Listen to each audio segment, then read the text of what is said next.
to all. On behalf of Motilal Oswal and all the investor fraternity, I am very much thankful for the time of the top management of Gravitas. From the Gravitas, we have Sunil Bhai from the finance function, we have Yogesh Malhotra, we have Naveen, and we have Mr. Vijay from the business side. I think the company is almost 30 years into the business. For the quarter, the business has grown by 16%. Absolute EBITDA has grown by 45% and PAT has grown at a far higher number. I think my team is just so I think the company has a market leader in this lead recycling, and I think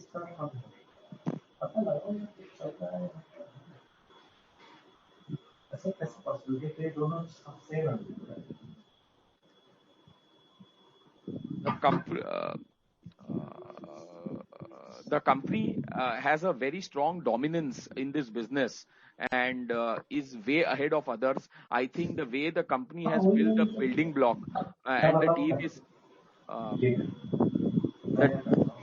team is entirely ready to deliver a very strong growth for next 2 to 3 years. So with this as a backdrop, what I will do is that I will request Yogesh Malhotra to spend some time and share the perspective on the quarterly trends, how the business environment looks, and how the team is positioned to deliver and for next 2 to 3 years.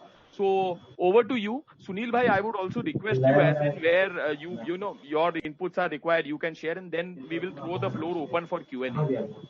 Yeah, Gaurav and Rajesh, can you just touch base with Jui? They will just make you the host, and you can remove Mr. Devi or Ms. Devi. Can you want to wait for 1 minute? We will just make this guy host. Wait for 1 minute and then remove Mr. Devi. Yes, sure. Yeah, I'll do that. Please, yeah. और इसका जो है नाम ही change कर भाई, उसका नाम आना क्यों करे भाई, इसका नाम आना कौन करे, थोड़ी देर तक के लिए डाउन टाइम हाँ ठीक है हाँ पर अलग ही वो तो पहले से क्यों करना है फाइन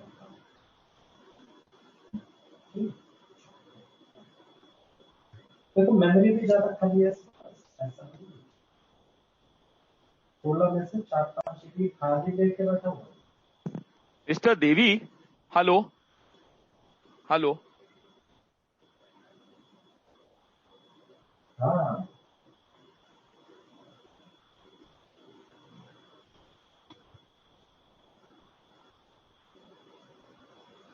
अभी तो जैसा वो बोल रहा है मैंने डिलीट करा सब करा वैसा कर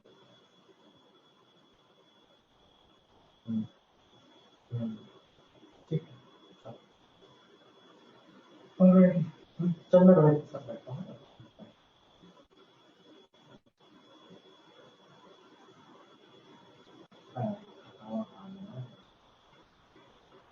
This is the best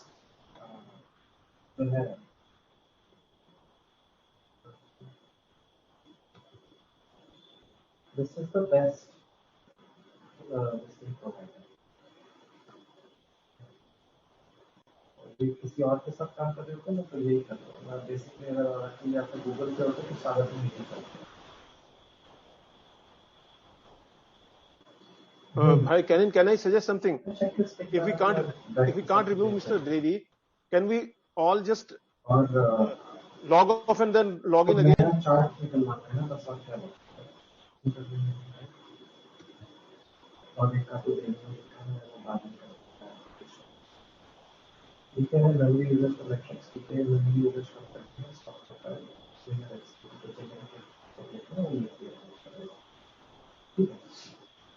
अब जो है क्या बोल रहा है Sudhanshu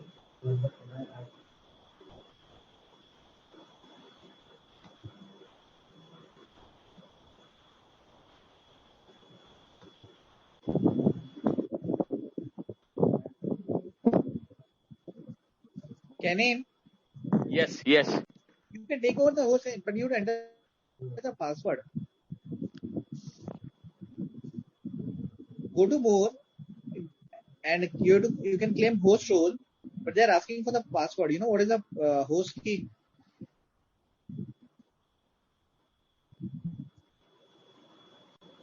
I think it's out now. We can start. Yeah. So I think at the cost of repetition, I'm extremely sorry for this thing. I'm extremely sorry. From Gravitas, we have Yogesh Bhai, we have Naveen, we have Vijay from the business side, we have Sunil from the finance function. I think they are into business from last 3 decades, have a pan-India recycling plants, understand the subject matter far ahead of others.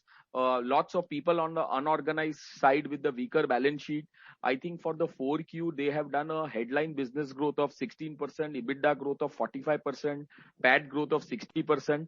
With this as a backdrop, Yogesh ji, can you give us a 5-10 minute preface as to how the business trajectory is, keeping March 21 as a base year behind us, how you foresee the next 2 to 3 years business outlook? Over to you, Yogesh bhai. Yeah, thank you, Kenin. Thanks a lot. Yeah. So, am I audible? Yes, perfectly, boss. So just, because there are quite a few people here, let me just give you a brief about what Gravita is. Please. I will just touch base on what we are, what has the journey been, and then I'll probably touch upon where we are currently, and eventually where the next few years plan is. Please. Is that okay? Yeah, perfect, boss. So, yeah. So Gravita, as Kenin also mentioned, that it is incorporated in 1992 in Jaipur.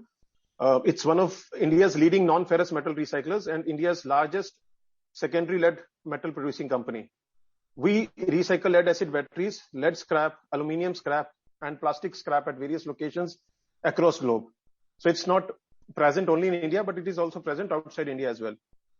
In addition, we also give turnkey solutions to recycling industry and have supplied more than 60 recycling projects across globe.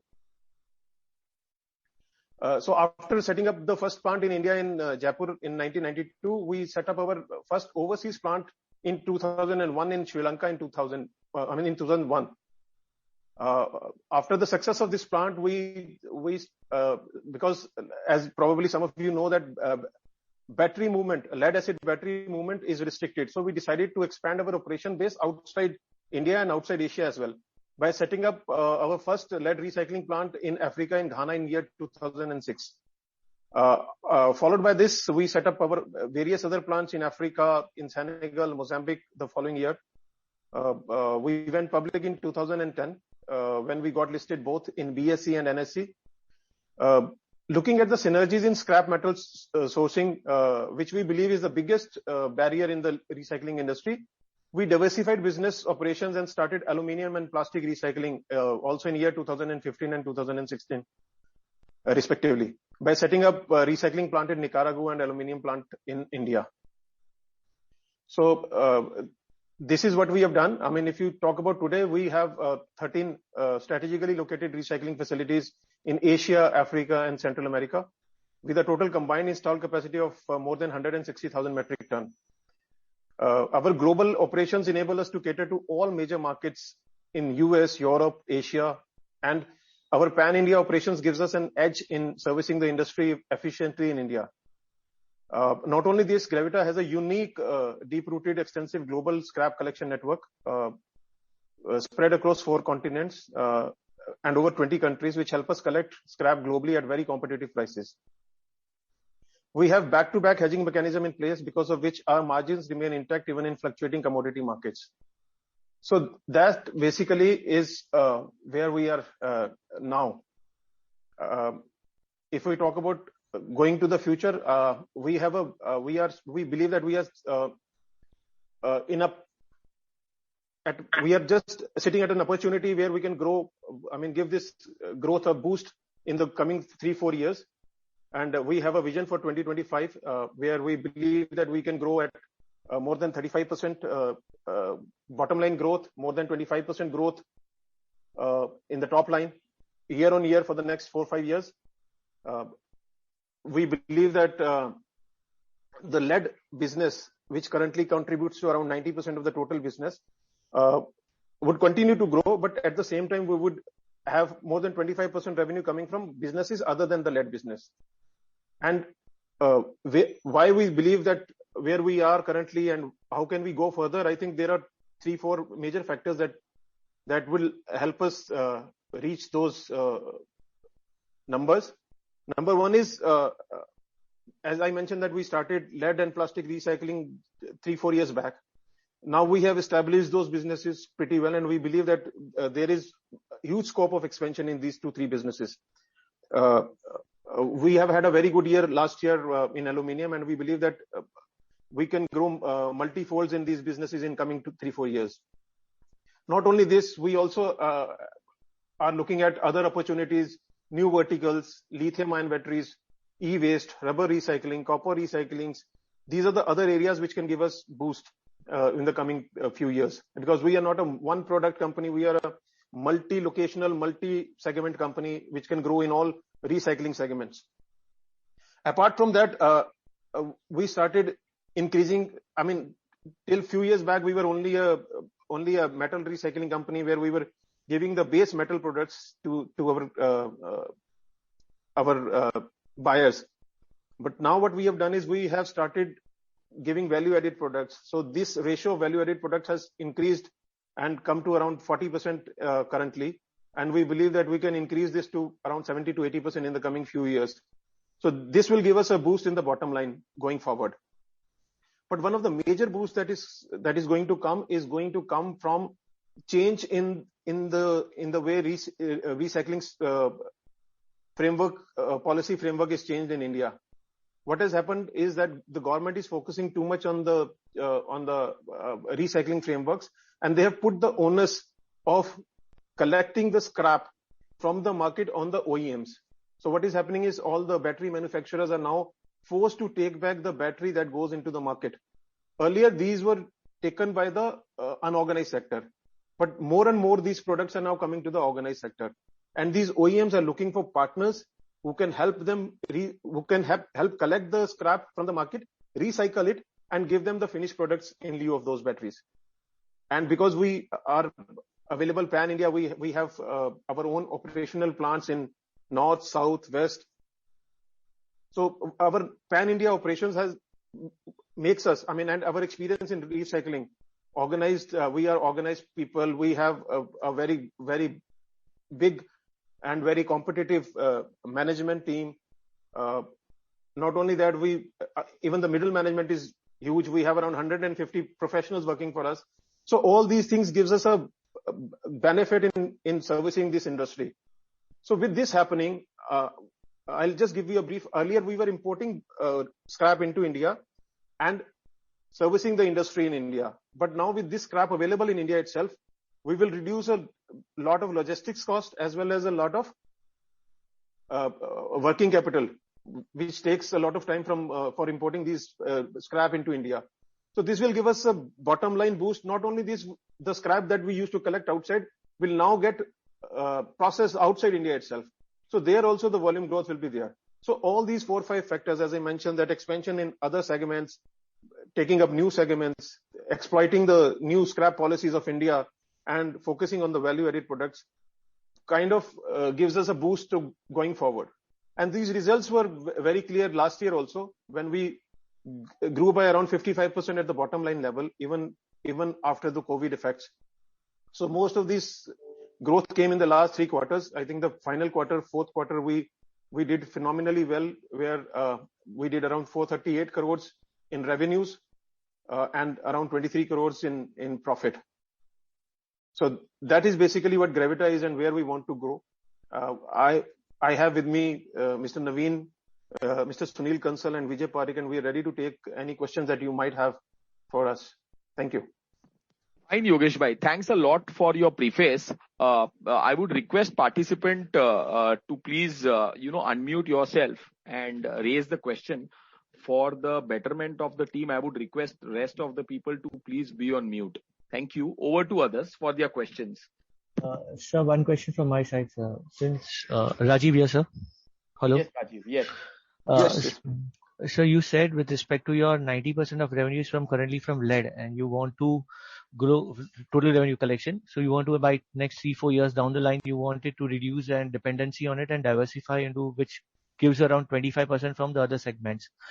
So just can you have some granularity with respect to what would be the different new sectors like aluminum and segments of your business? Sorry. And at the same time, can you give us a breakup with respect to EBITDA and the PAT also, if you have some kind of working back of your mind? And second would be, sir, what would be the capex required to achieve these things? Next, I will follow up once if there is another participant. Just 2 questions from my side right now. So Nilji, can you share the numbers with him? Yeah, sure. The EBITDA numbers. Yeah. So basically, if we talk about the other two segments, which we have is other than lead is the lead is the aluminum and the plastic division. So plastic is relatively new. So we have approximately 7 to 8% kind of EBITDA margins for plastics, but because we have recently started aluminum business in overseas also, where we enjoy better margins. So aluminum we enjoy approximately 11 to 12% kind of EBITDA margins, which which is also growing with the more volumes, along with the more business outside India, where we collect the scrap at very grassroots level and process that scrap themselves and export it from those countries to different countries. So we are growing in the existing segment also. That is one part of a strategy to reduce the dependency on the lead business. And in addition to that, there will be some new verticals also. Like this year, we are going to start some rubber recycling, and we also working on copper recycling and e-waste recycling and lithium-ion recycling. So these 3 products will be, we will bring some business in these 3 segments also in future. You talked about the capex part also. So for the existing business, we have approximately capex plan of approximately 50 to 60 crores every year, almost for next 2 to 3 years. And if we are bringing some new vertical like copper recycling or lithium-ion recycling, then it depends on the size of business. Login किया है, मैं निकल रहा हूँ, तो थोड़ी देर सुन लेना, नहीं तो अच्छा नहीं लगेगा सर। तो क्या वैसे So it is for the new segments, the capex will be slightly higher. It should be in the range of say 100 crores, 100 to 110 crores.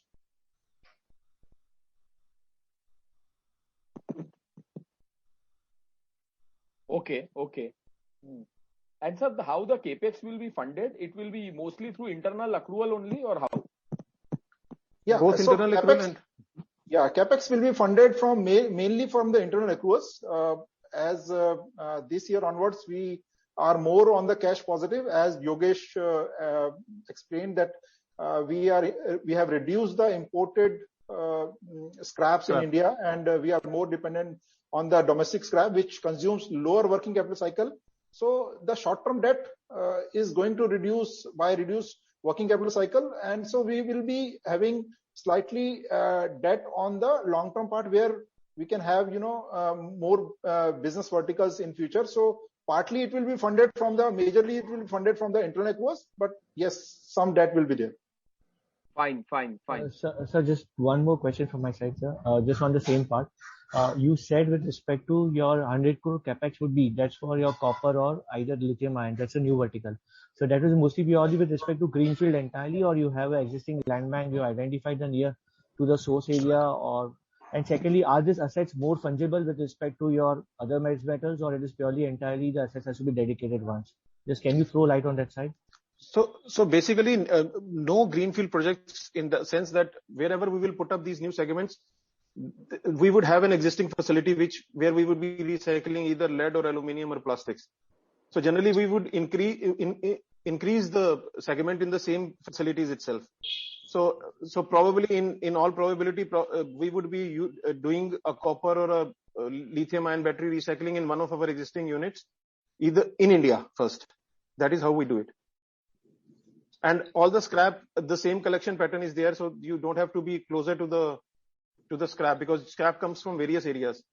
So you have to have a hub, especially in terms of lithium-ion or copper recycling, where the scale or the capex is going to be higher. Got it.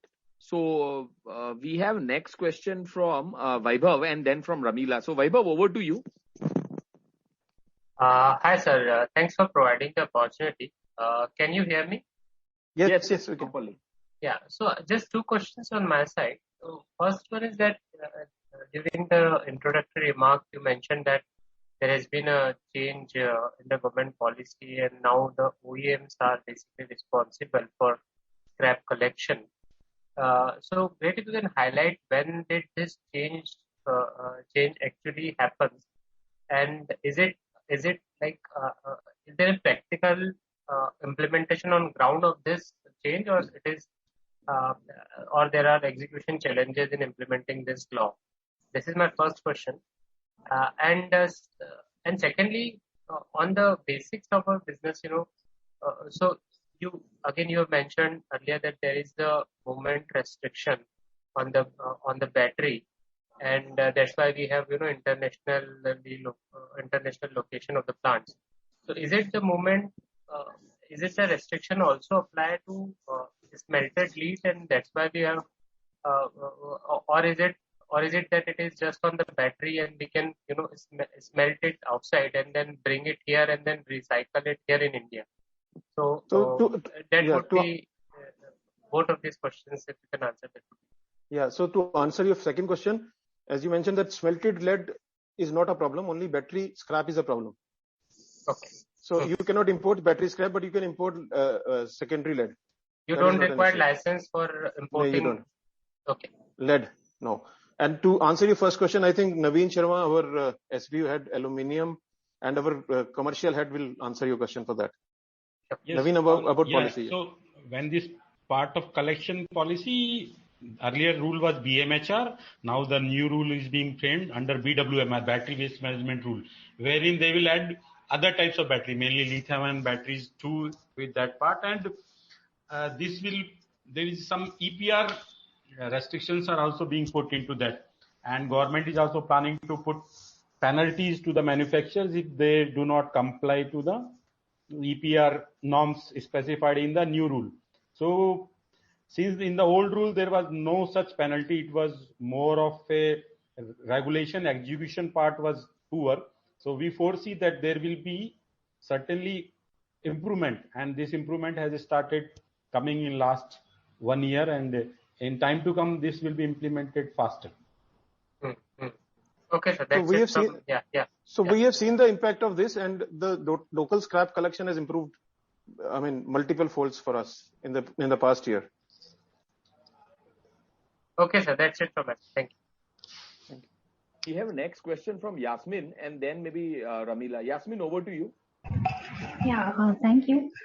I had a couple of questions. One is, you mentioned that, you switching into lithium ion and other kind of products, but your starting comment was within the same segment, that is lead itself, you're going to see growth opportunities, like 15-20%. So can you throw more light in terms of, where these opportunities lie and who are your competitors? And, first question is that. And second question is in terms of, if you are seeing a lot of opportunities in batteries itself, why would you want to get into, other segments, and what are the capabilities required? Who would be your competitors, So to answer your first questions, I think in lead itself, there is huge opportunities, as Naveen also mentioned earlier. I also mentioned that earlier the local lead scrap was not available to the organized sector because it was going to the unorganized sector mostly. Now with this enforcement of battery management rules on the OEMs, this scrap is being made available to recyclers like us. So that is where because in this case mostly scrap is an issue to grow. So once we have this local scrap available to us, I think we can expand in India. We can increase our capacities in India because around 30% scrap was only available to the organized sector so far. And now we believe that slowly in the coming 4-5 years, it will go up to around 70-80%. So that scrap itself is going to make a huge difference to our capacities in India. And because now the Indian capacities will utilize more and more Indian scrap, the scrap which we were importing earlier to India will be consumed outside India. where we will increase the capacities as well. So lead itself is going to grow. And your question, second question was about? Lithium ion. Should I take up this? Yeah, please take it up. So on lithium ion part, see, as we have expansion scope in lead, as Yogesh told, the local scrap will be available. Similarly, as soon the e-vehicles will start coming, so that is the battery life is even higher, around 6 to 7 years. So we foresee in year 2026 or 27, there will be enough availability of lithium ion battery scrap. As of now, only the mobile or your laptop batteries are available. So on that part, we have started working, because this is again the similar line where we are processing auto batteries. So in terms of technology, some part is already, when you talk about the collection system and dismantling, which is similar to our existing line. And when it comes to processing, the process there is a bit different. And we are already in talk with some of the technology provider in that side. So that also gives synergy to our existing recycling network and process. And to add on to that, when if you look at the buying side or the procurement side, there are synergies, because the scrap is going to come from the same kind of system. So we already have our own procurement network. So the scrap is going to come from same sector. At the same time, we have long-term relationship with the OEMs who are manufacturing batteries. So on the sale side also, the material is going to go to the same kind of OEMs. So there also we have synergies, and we are one of the very few people who are in the organized sector in recycling business. So we believe, and we have been working with them, making value-added products, with making customized products for these customers. So we have very good relationship with them also. So as and when this opportunity will come, we definitely have advantage over others.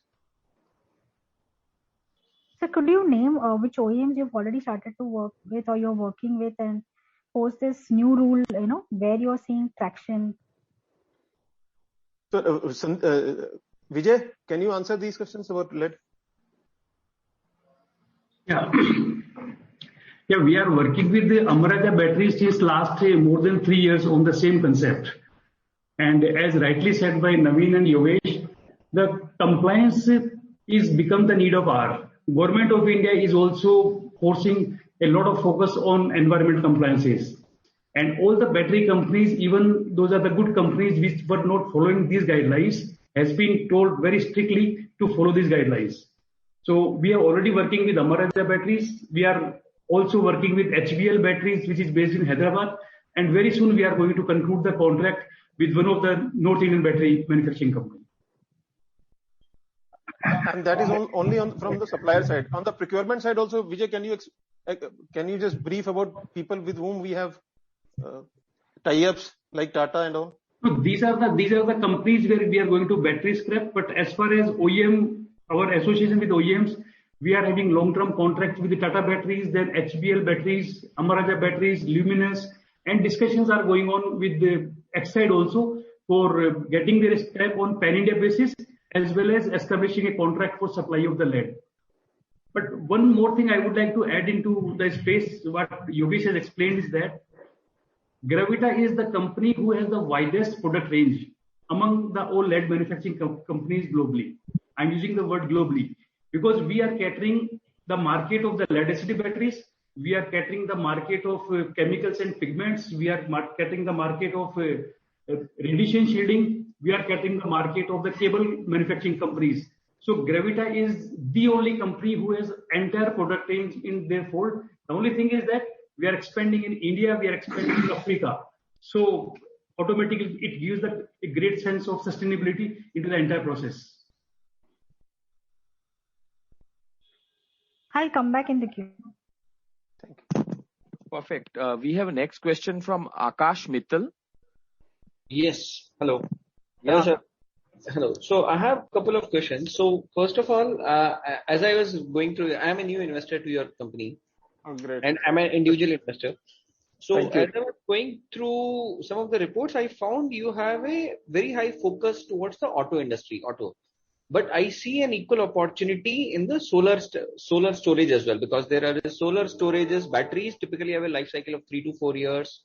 And given the solar ramp up we had over the last 2-3 years, I believe next year, and if not next year, then 2023, you will have a significant amount of solar battery coming into the market for recycling. So have you figured out or have you thought of those plans, or is it predominantly going to be only LED? Auto batteries? No. We in fact currently also we are recycling both solar batteries also as well as automotive batteries also. Okay. So these have been coming into the market for the past 4 or 5 years also. I mean, and we are regularly recycling both these kind of batteries. Automotive as well. Yeah. Please. Vijay. In fact, all these battery companies are making auto batteries as well as solar batteries.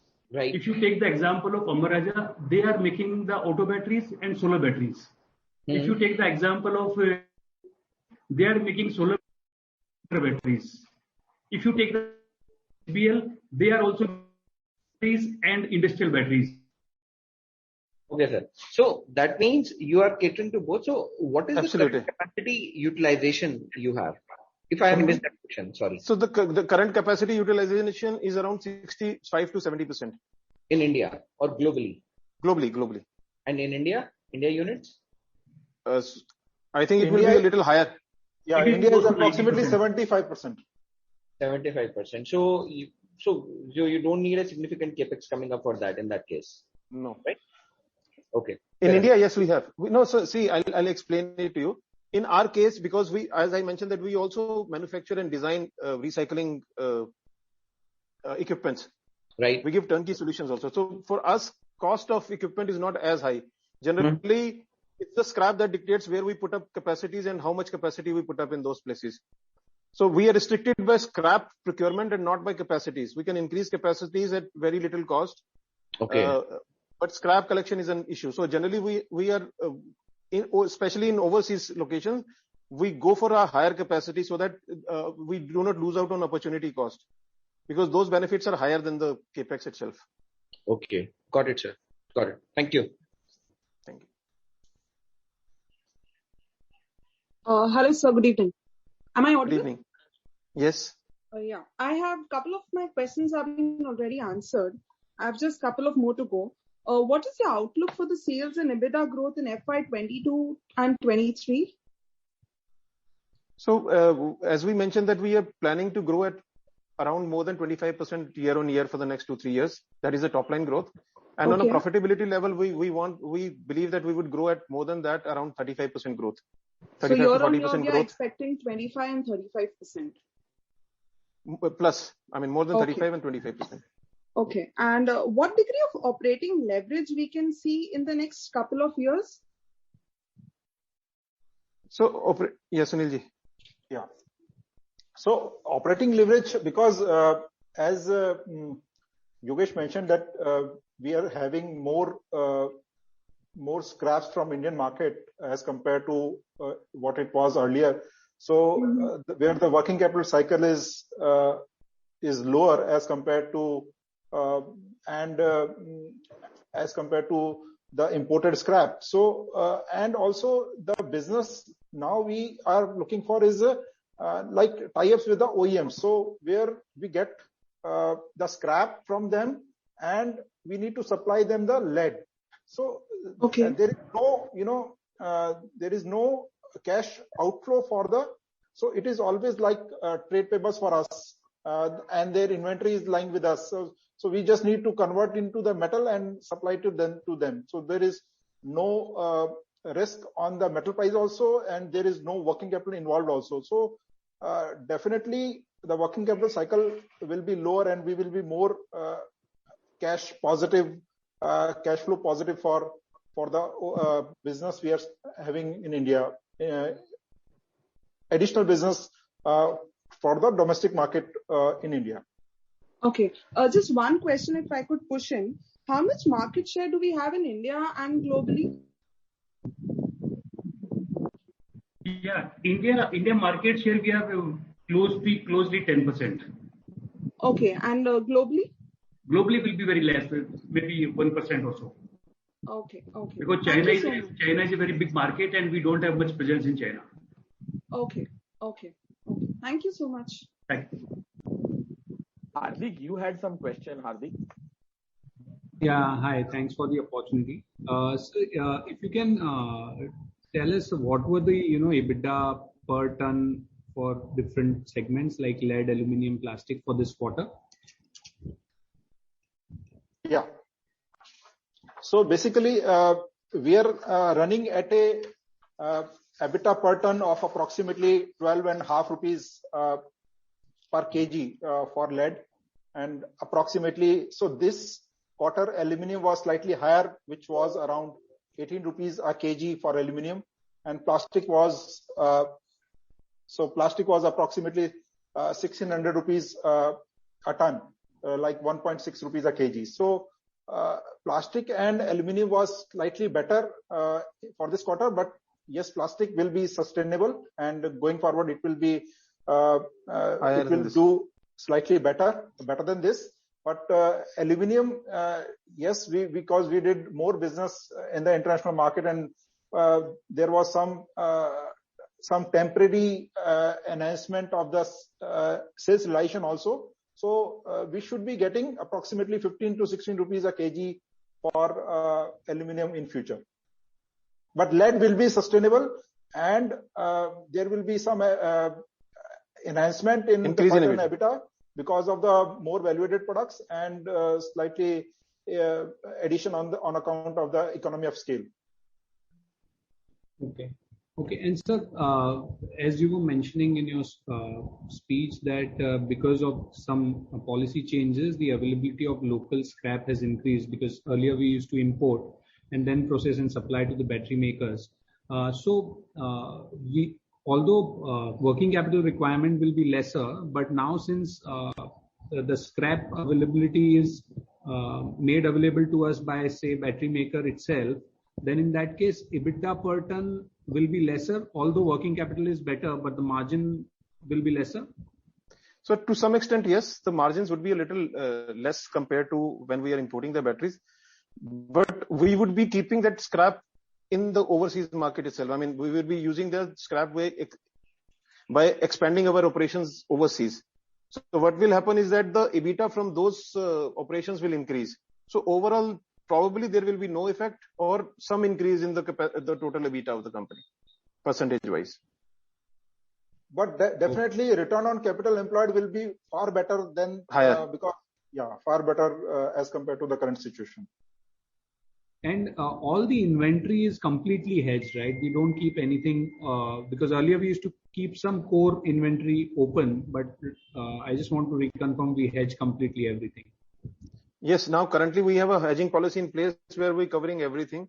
So earlier, as you mentioned correctly, that around 2 years back, 2.5 years back, when we starting our hedging policy, because before that we were totally exposed.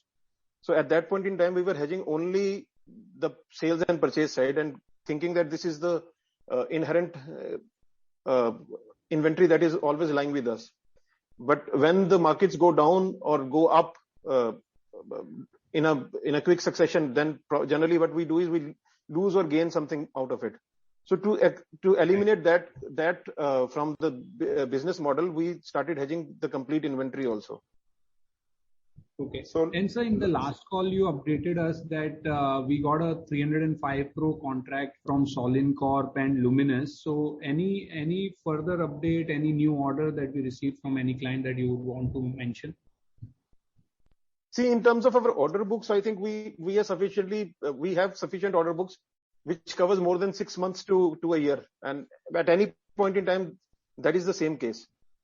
So it's not much of an issue for us.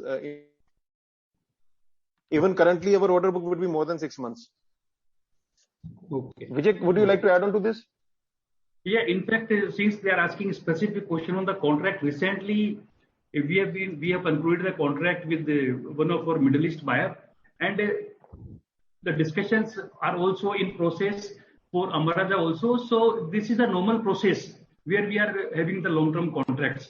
And as rightly Yogesh has said that we always covered with at least for 6 to 7 months order. So flow is on the same stream. Okay, sir. I'll get back in the queue if I have more questions. Thank you.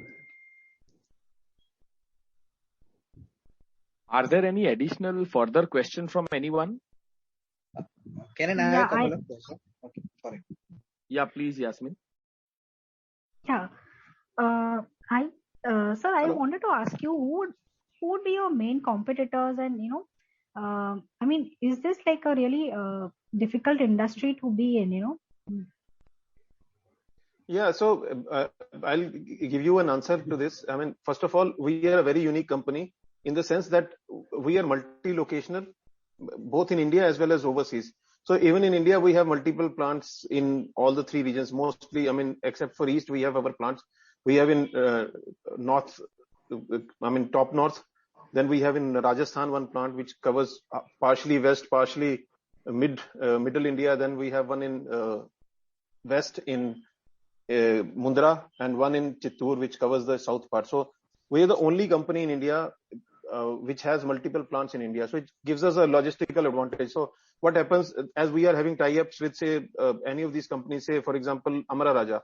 So what will we do is we will take the scrap from Pan India and send it to our nearest plant there, and then give the finished goods to them from a plant that is nearest to them. So with such kind of arrangement, we save a lot in terms of logistic cost also. That is one part. Similarly, the same thing applies to supply to our global customers. We can supply to the plant that is nearest to them, saving logistic costs also. That is one part.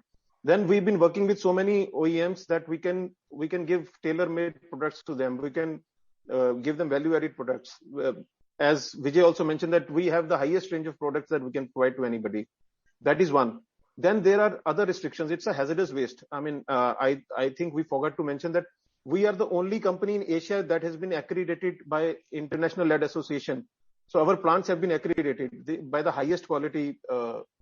So most of these companies, the OEMs, they don't only have these commercial terms. They also want to tie up with people who have sustainable operations, whose operations are environmental friendly. So we also manufacture our own plants and products.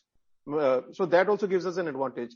Then there is a restriction of importing batteries into India. We are one of the very few people who have got import license to import these hazardous waste in India. So that way we are very unique, and that is only for battery. Now we are also doing aluminium recycling and plastic recycling. So there would be very few people who would be doing multiple, segments. We also want to increase it to other segments, like as mentioned, copper, rubber, and other segments. So that kind of gives us a different edge as compared to our competitors. And as such, we don't have a single competitor, because in lead we have a different competitor for South, for North. There is no competitor which is available pan-India, globally, and in different segments. Just in addition to what Yogesh said, so establishing or putting up a unit for recycling, lead recycling, is not a big thing. But the point is that establishment with the multi-product, multi-location, with the procurement network of more than 15 years, network is created. So that gives us a uniqueness for this business.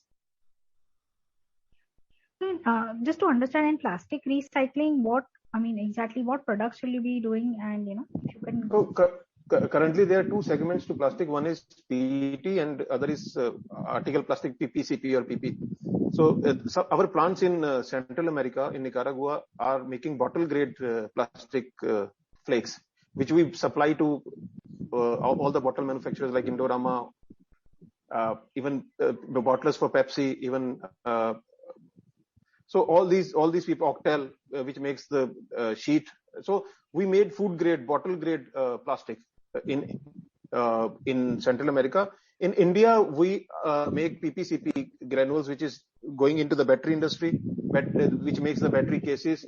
Also goes to Asian Paints for their bucket manufacturing and all those things. And the scrappage for them, that will be sourced from where? So the scrap we buy from the market. For PET, again, it's the same thing. We buy from the market as we buy other scrap from the market. For PP, some of the scrap is generated by us from the battery waste itself, and we buy from the market, from industries, and also from retail. And we also have tie-up with the companies like Asian Paints, where we take all their factory waste also and recycle it. Right. My last question is on working capital. What will be your working capital for FY21, and how do you see that going ahead? Sunil, yeah. So basically, the working capital cycle is approximately 80-85 days for FY21. But considering the more scrap from Indian market and tie-ups with the OEMs, where the scrap they are providing us, and we just need to process it and supply it to them without involving our working capital. So the blended working capital for the overall business in India and overseas. So we are expecting approximately 60-65 days in next 2 years.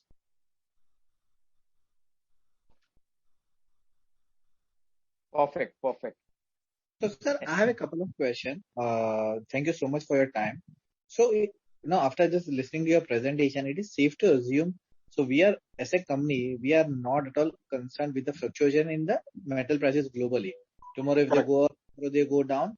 Like, since we have proper hedging policy, our P&L is very well much protected, right? Correct. Okay.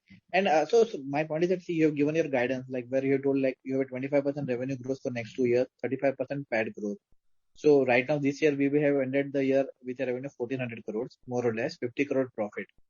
So and you just told like your working capital days will come down. So it is safe to assume whatever is the incremental growth that will be led by from the same internal accruals, and your operating cash flow will only fund that growth. So yes, definitely. So the growth will be for next 2 years at least, considering this growth is coming from the existing business. So the existing business growth is definitely funded from our internal accruals only. We won't need to have additional debt for that. So debt will come only if we are going for an additional business line where we need some higher capex. In that case only we need to go for a additional debt. Otherwise also the cash flow for the company will be improving. So we are going to reduce the working capital debt gradually because the working capital cycle will be shortened in next 2 years. And so just to add to this couple of questions, see, you have been in this business for more than 20 years. So suddenly, in last 2 years, or maybe when you're giving such an optimistic outlook, and it is reflected in your numbers also this year. So what has changed, Yogesh bhai? Like, what is the reason for this change? What you see right now for next 2 years compared to last 20 years? So first of all, let me just give you a little correction. I mean, this growth is not the last 2 years only. We've been doing this for the last 4 years, but unfortunately, because of our hedging policy, you see a dip in the profits. But that was not anything to do with the actual operational profit. That is one part. So we've been growing regularly for the past 4 years. But what has happened is that, as I mentioned, that we've diversified into other segments also. So it took some time for us to kind of stabilize those segments. Like aluminium is now totally stabilized, and we want to grow into the aluminium segment also now. So it gives us synergies because already there is an established, wherever, like in Ghana, we have a lead recycling unit. If we put up an aluminium recycling unit just next to it, the overall cost doesn't change that much. But at the same time, we take benefit out of it. So those benefits will start coming in. As I mentioned that from the India operations, we see a huge growth coming in because of the change in policy of which came last year itself. We could secure a lot of local scrap, which we see increasing every month, and that will bring us the growth that brought us the growth last year, and it will continue to bring us growth in the future. And because now the scrap is available in India, the overseas scrap, as I mentioned, again can be utilized overseas itself. So these are the few areas that can bring us the growth. And then, of course, plastic recycling. We see huge growth in plastic going forward. I mean, it is going to be much bigger than any of the other segments that are there, because there is huge scope. I mean, plastic is used everywhere compared to lead. So lead was probably the smallest segment where we started. But now when we see these other opportunities coming up, we think that the growth from these segment is going to be much more than what currently we're getting from lead itself. And just last one question on balance sheet, so Sunil Bhai. So just more or less, if I'm not mistaken, our net worth is around 260 crores, and we make an ROE of 20 to 25% post tax. Now, these are really attractive ratios. Now, for a new player to come in, okay, like if he wants to set up the entire ecosystem, do you think he can do it in 2-3 years, or it takes years to build up the supply chain? Yeah, definitely. So supply chain is the biggest thing which took us, which makes us unique and difficult to create again. So anybody who is entering, as I explained, that entering into this business is easiest, and establishing 2-3 plants in India is also can be done with investing some capital, but creating a environment friendly recycling with the scrap collection network in so we are touching upon approximately 1400 touch points on daily basis. So that network gives us a strength for any new entrant to restrict to this business. Anyway, okay. Thank you so much and congratulations and all the best for your future endeavor. Fine. We have one last question from Dharmendra. Before we give it a pause, I think we have almost reached 5:30. Dharmendra, over to you. Unless your question is Dharmendra. So while you mentioned about the working capital cycle getting reduced because of the production arrangements that we're doing locally, are we also changing our production model, business model per se also, which will reduce the working capital, because logistics is a big cost in our business? So absolutely, yes. I mean, the working model is changing in the sense that whatever Indian scrap that we got, as Sunil also mentioned earlier, is basically a kind of a job work arrangement where we will collect the scrap and in lieu we will give them lead. So there is no working capital involved in that particular arrangement. So it will reduce the working capital. I mean, if we have 100% of that scrap available, so ideally the working capital for India should be zero. I mean, that is the ideal situation. Of course, it will take some time for that to happen. And at the same time, earlier what we were doing was we were importing the lead into India. So the general cycle for import of such a material into India is, and from cash to cash cycle is around 90 to 100 days. So that will stop because we will now utilize that scrap outside India itself. So it will reduce the working capital cycle to around 60% in the for the material that we were importing earlier. So both of these combined will reduce the working capital load on us. And of course, the logistic cost will reduce a lot also. And we believe that will take the EBITDA to double digits in the next 3-4 years from currently 8%. So will that be the biggest driver for margin expansion in the coming 2 years? Yes. Yes, and of course, if we add on to this the drive to include, value-added products that we are doing. I mean, we are regularly focusing on the value-added products where we get better margins. So that also is another area from where we can extract value.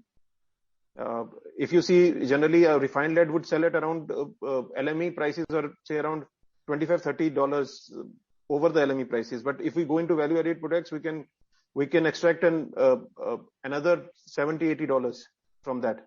I mean, after taking off the costs. So that huge benefit is also available to us when we improve. So we are targeting to take value-added products, which is currently at 40%, value-added and tailor-made products, which is currently at 40% to around 70% in the next 2-3 years. So that is also where we will kind of extract some value, some profits. Thanks a lot. Thank you. Thank you. One last question from Pratik. Pratik, over to you.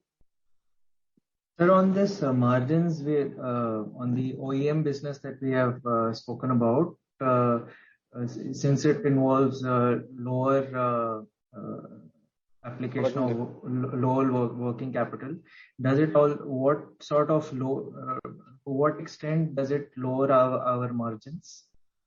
So as Sunil mentioned, that probably the EBITDA would be lower, but overall ROC is going to be better, and we are focusing on ROC generally, and we expect the ROC in the coming 3-4 years to be around 25% from all our businesses, which is currently at around 18% this year. So we expect to improve the ROC from the businesses in future. Also, and the overall EBITDA margins will also, as I mentioned, will go to double-digit figures. So it will also improve overall. Probably a particular business will not give you that much EBITDA, but overall business EBITDA will improve. Yes, Sunil, you were saying something. Yes. So basically, as Yogesh mentioned, that we will be saving the logistic costs also, because that scrap is traveling from overseas to India. So we are not going to lose that scrap, which has the better margin. So we are utilizing that scrap in overseas plant itself, where the logistic cost saving will be additional saving. So overall, if we blended margin, we see that will be improving. Okay. And sir, another question in terms of difference of our the per kg margins that we earn for our normal products and our value-added products. What would be that difference? Vijay?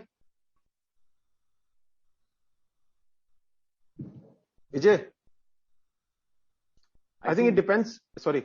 Vijay's line is on mute, maybe. Okay. No worries. Vijay, please unmute. I think he's not there.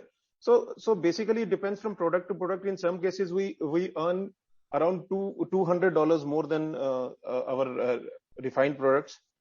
In some cases it is $50 to $60. So on a combined basis it is around anywhere between $70 to $100 per ton extra margins that we get after covering the cost for that.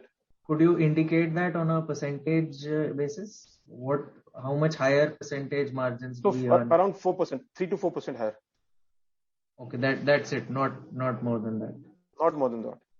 Our PAT, in fact, is around 3 to 4%. So if a 3 to 4% increase is there, so it directly influences the bottom line. I was trying to understand. You said around $70 to $100 per ton. Is that what you said? Yes, and at an LME of $2,000, it is around, say, 4 to 5%. Okay, got it. And where do you see your gross margins settling? Right now, they are about 20% odd. So where do you see them in the years to come? So the gross margins would probably remain, to some extent, remain at the same level. In certain cases, it will improve because of the logistic cost only, but overall, we believe that, but because of economies of scale, the EBITDA would improve. Okay. And and the fact that we said that 40% coming from value-added products would go to 70% over the next 3 to 4 years. So would that not increase our gross margins? Yeah, to some extent, it would increase. But at the same time, as I mentioned, that there would be some amount of local procurement where the gross margins would not be that high because it is a zero inventory game.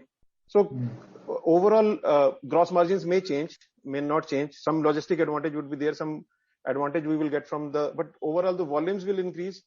From the same plants, the capacity utilization will improve. So that will affect the EBITDA. Gross margins may increase. I mean, but say by 1 or 2% probably. And sir, last question. Our inventory has increased materially in the just concluded quarter. It has come about 350 odd crores versus, last year it used to be almost half of that number. What is the reason for that? So basically, mainly the inventory increase because of the more scraps from the OEMs. So on the one part, it is inventory is increase, and the second part is there is increase in the trade payable also. So we are holding that inventory on behalf of OEM. So that's not impacting and that's not involving our money because the trade payable is lying against that. So we just need to.